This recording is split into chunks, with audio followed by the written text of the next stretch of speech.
Mob violence বলতে কোনো কিছু নাই, পুলিশের ভিতরে কোনো কিছু ভীতি কাজ করতেছে না।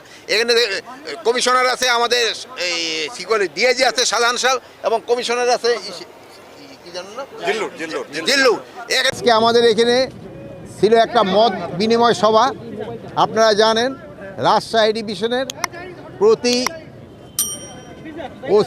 প্রতিটা থানার থেকে ওসি সাহেবরা আসছেন, ইউএনওরা ছিলেন, ডিসি সাহেবরা ছিলেন, এসপিরা ছিলেন এবং ঊর্ধ্বতন কর্মকর্তারাও এখানে ছিলেন। আমরা তাদের সাথে এই আগামী 12 তারিখে যে নির্বাচন, এটা যেন সুষ্ঠু, শান্তিপূর্ণ এবং উৎসবমুখর হয়, এই জন্য কী কী প্রস্তুতি তাদের থেকেও আমরা জানলাম, এবং তাদের যে দুই একটা ছোটোখাটো সমস্যা আছে এটা কীভাবে সমাধান করা যায় এইগুলো আলোচনা হয়েছে। এখানকার যে তাদের প্রস্তুতি খুবই ভালো, তাদের এখানকার প্রস্তুতি খুবই ভালো।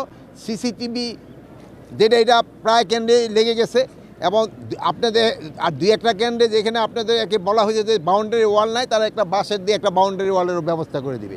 তাদের প্রস্তুতি কোনো ভালো, এবং এই নির্বাচন খুব শান্তিপূর্ণভাবে হয়ে যাবে।